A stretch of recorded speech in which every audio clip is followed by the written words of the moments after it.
के बाद समीरा और अभिजीत अपनी टेबल से उठे।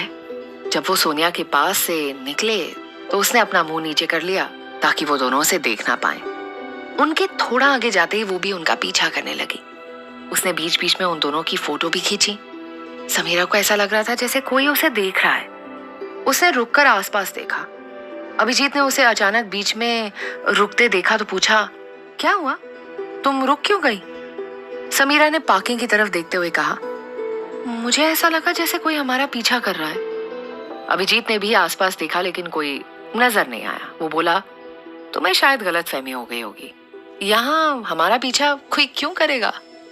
समीरा को भी लगा शायद वो रेहान के डर से ज्यादा सोच रही है। वो मुस्कुराकर बोली, हाँ शायद तुम ठीक कह रहे हो। अभिजीत बोला, चलो घर चलते हैं, अगर हम देर से घर पहुंचे तो रेहान बहुत नाराज होगा। जब अभिजीत ने समीरा के लिए कार का दरवाजा खोला तो अभी सोनिया ने उसकी फोटो खींची। वो इस एंगल से फोटो खींच रही थी जिससे देखने वाले को लगे कि उन दोनों के बीच कोई रिश्ता है।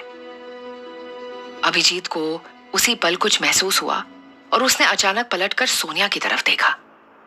सोनिया फौरन पिलर के पीछे छिप गई। उसका दिल जोर से धड़क रहा था। कहीं अभिजीत ने उसे देख तो नहीं लिया? अगर उसने समीरा को बता दिया कि वो उन दोनों की फोटो खींच रही थी तो वो समीरा को क्या जवाब देगी? वो उनके वहां से जाने तक वहीं छिपी रही।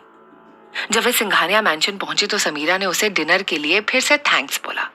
अभिजीत मुस्कुराकर बोला, हम एक परिवार हैं,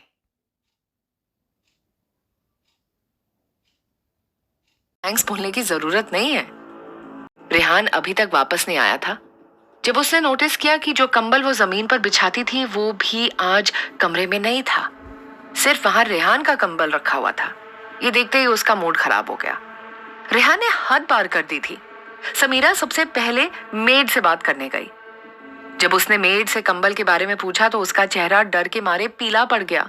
वो घबरा कर बोली, मैडम वो कंबल गंदा था इसलिए मैंने वो धो दिया। समीरा ने पूछा, तुमने वो भी धो दिया? लेकिन क्या तुमने मुझसे इसकी इजाजत ली? वो मेड बोली, सॉरी मैडम, वो कमरे की सफाई करते वक्त मुझे वो गंदा लगा तो मैंने वो धो दिया, प्लीज आप गुस्सा मत होना। समीरा उससे बहस नहीं करना चाहती थी। उसने कहा, कोई बात नहीं, अगर तुमने वो धो दिया है तो मुझे कोई दूसरा कंबल दे दो। पिछले दिन सारे कंबल गीले थे लेकिन आज तो वो सूख चुके होंगे। वो मेड घबरा कर बोली, सॉरी मैम, लेकिन मैं आपको दूसरा कंबल नहीं दे सकती। समीरा ने कंफ्यूज होकर पूछा, क्यों? मेड बोली, वो अभी तक सूखे नहीं है। ये सुनकर समीरा जोर से हंसी।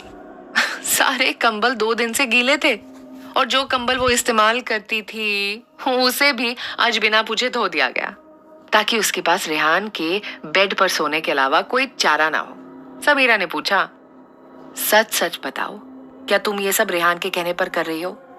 मेड जल्दी से बोली, नहीं मैडम, सर ने बस यही कहा था कि ये कंबल गंदा हो गया है, इसे धो देना। समीरा जानती थी कि रेहान ये सब जानबूझकर कर रहा था। माना कि वो दोनों पति पत्नी थे लेकिन रेहान खुद इस शादी को नहीं मानता था। उनके बीच एक डील हुई थी, वक्त पूरा होते ही उसे ये घर छोड़कर जाना था। फिर वो उसके साथ एक बेड पर क्यों सोए? वैसे भी शादी से लेकर आज तक एक साथ नहीं सोए थे। बस कुछ पल ऐसे थे जिसमें वो दोनों करीब आए थे। उन पलों के अलावा रेहान ने उसे अपनी पत्नी होने का सम्मान तक नहीं दिया था। फिर उसने सोचा भी कैसे कि वो उसके साथ बेड शेयर करेगी। समीरा के लिए अपने आत्मसम्मान से बढ़कर कुछ नहीं था। समीरा ने गहरी सांस भरकर मेड से कहा, तुम जाओ अपना काम करो, कंबल का इंतजाम मैं खुद कर लूंगी। समीरा अपने कमरे में वापस आ गई और मिरर में खुद को देखने लगी। उसने अपना चेहरा गौर से देखा। वो सोच रही थी कि क्या वो इतनी बुरी है कि कोई भी उसकी भावनाओं के बारे में सोचता तक नहीं है? रेहान भी उसके साथ इसलिए था क्योंकि उसे उसके शरीर में दिलचस्पी थी, लेकिन वो कोई भी रिश्ता सिर्फ इस आधार पर नहीं बनाना चाहती थी। इससे बेहतर है कि उसका किसी के साथ रिश्ता ही ना हो। उसने जल्दी से कपड़े बदले और कमरे से निकल गई। जब वो लिफ्ट में पहुंची तो उसमें रेहान और नकुल मिला जो अभी घर पहुंचा था। जैसे ही उसकी नजर रेहान से मिली उसने अपना मुंह फेर लिया। नकुल ने पूछा, समीरा मैडम, आप इतनी रात में कहाँ जा रही हैं? समीरा बोली, मुझे कुछ काम है। रेहान को कुछ याद आया। वो उसे रोकने ही वाला था कि वो वहां से चली गई। नकुल थोड़ा कंफ्यूज था। उसने पूछा, रेहान सर, आपके और समीरा मैडम के बीच कुछ हुआ है क्या? उन्होंने आपको देखकर मुंह फेर लिया था और अब पता नहीं इतनी रात को कहाँ जा रही थी।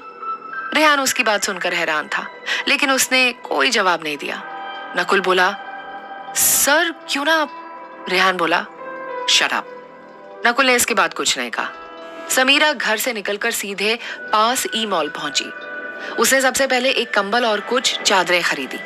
उसके पास अभी भी कुछ पैसे बचे थे, इसलिए वो सारा सामान खरीद पाई। जब वो घर पहुंचकर अपने कमरे में गई तो उसके सामने रेहान बैठा हुआ था। समीरा के हाथ में नया कंबल देखकर रेहान चिढ़ गया और बोला, लगता है तुम सच में मेरे साथ बेड पर सोना नहीं चाहती हो। क्या मेरे साथ रहना इतना मुश्किल हो रहा है तुम्हारे लिए? समीरा ने चुपचाप जमीन पर अपना बिस्तर लगाया और आराम से बैठ गई। थोड़ी देर रुककर उसने रेहान से कहा, मेड्स को मेरा कंबल छूने से मना करो। अगर दोबारा ऐसा हुआ तो मैं इस घर